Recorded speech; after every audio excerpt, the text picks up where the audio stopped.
Alrighty. Welcome everyone. My name is Lassi Liikkanen and you are here to witness the first Data-Driven Design Day in Helsinki.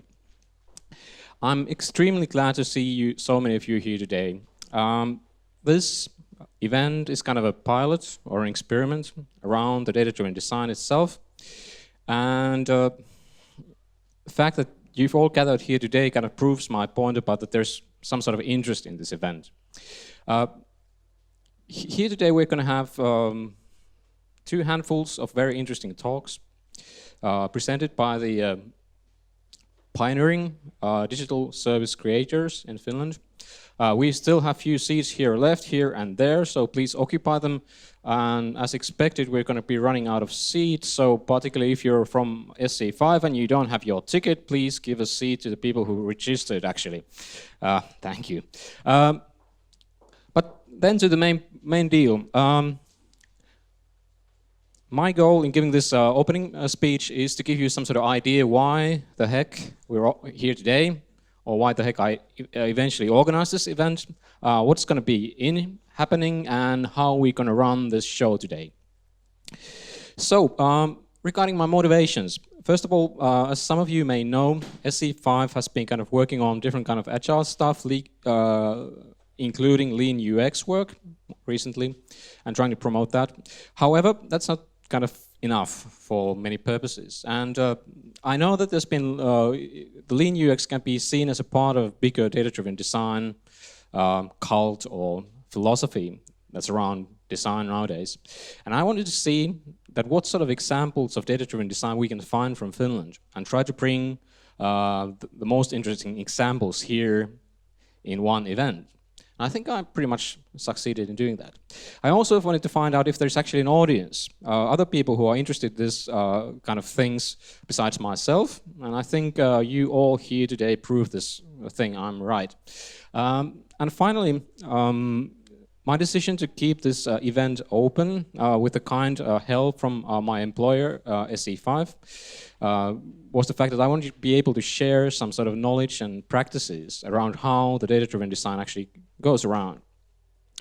And so I think these were kind of my motivations to see what goes on in Finland, who is interested, and what people are actually doing. And that's what we're trying to achieve here today. A little bit about the information about the event itself. We had about 800 people checking out our landing page since June.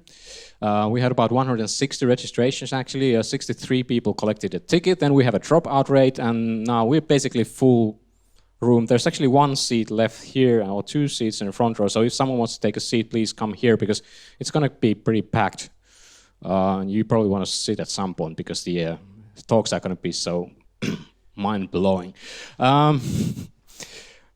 Anyways, who are we here? How many of you actually took the poll which asked about what is your kind of professional orientation? Just raise your hands if you did. About 1/3. So another question, how many of you would identify yourselves as designers? No, that's approximately maybe less than a half. So I think my kind of initial poll and idea about who are we doing this event for was kind of correct, even though the eventual distribution of people might not be identical to what I was expecting.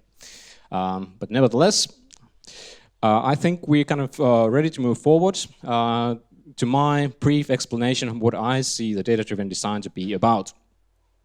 I think it's kind of important to start with design. Design is here not alone. Design is something, for this particular event, I had this kind of theme in mind called Intersection Design, Business and Analytics for a Better Customer Experience. The fact that I'm using the word customer experience is already kind of priming that we are somehow talking about the digital customer services and digital customer experience. And how we see data-driven design at SC5 is that it is part of a systematic design approach to develop and evolve digital services. I know that there are a lot of other cases where you can apply data-driven design. However, the examples we'll be discussing here today are mostly going to be about digital services and something a little bit beyond. But that was my kind of idea and why I invited these people who are talking here today. Today, so it's about web services mostly. What sort of a design goes into building web services? The field of design around web development has been getting more and more diverse and specialized over the years. SC5 represents a company who designs and delivers digital services to our clients. In our working model, we currently see that the design of services, coming out somewhere around here, starts with designing a business, designing services, designing user interfaces or user experience, and supporting this work with brand or visual design. And today, we are going to be mostly seeing examples, what I expect, around service design and user interface or user experience design. That's the kind of scoping for design. So, what remains is the data. What about it? And why now? I mean, there's been data, if we're kind of thinking more elaborate terms, there's been different kinds of data available for ages. And designers have always been using data. So why is this more topical today? Now I'm going to give you something that Cormac is going to want to kill me for later on. But I think one of the reasons is that the big data has been a rising and emerging trend for a couple of years now. Yesterday I did a small comparison to figure out that big data is now more popular than Donald Duck, which kind of beats my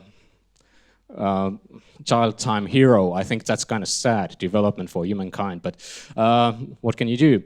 The big data is something that has enabled, and the kind of phenomenon around big data have enabled different type of design. This was already observed in 2010. This is the cover of The Economist from an issue Data Deluge, when it was already noted that we have so much data that we can easily drown it, every one of us, forever. So the data itself is clearly not a solution. It's just a part. We see that data doesn't thrive without design. We need some sort of brains, we need some sort of thinking, maybe it's design thinking, maybe something else, to drive the data forward. So we believe in something that might be more appropriately called data-informed design, in which the data, any information designers can access, complements the designer intuition and vision in order to produce great designs, and in this context, deliver better customer experiences. So, you have to think about your data and use it right. I'm going to give you, to conclude my own part, I'm going to give you 2 examples of data-driven design gone wrong and gone better, I'd say. The first bad example relates to the already 6-year-old case of Douglas Bowman, who was quite a leading visual designer at Google. He decided to leave the company because of what I called Google Blues. Google had kind of having quite strong engineering culture. They had ended up in a situation where they did a lot of decisions for their user interfaces based on data. But the questions that they were solving and methods they were using were kind of interesting. They were actually comparing different shades of blue, in this case 41 different shades of blue, by varying different color components in the search engine to figure out what sort of combinations of color give you the right, for instance, click-through rate or views for ads. I mean, this is somewhat kind of engineer porn, so you might like it, but then again, for designers, this is kind of a hell.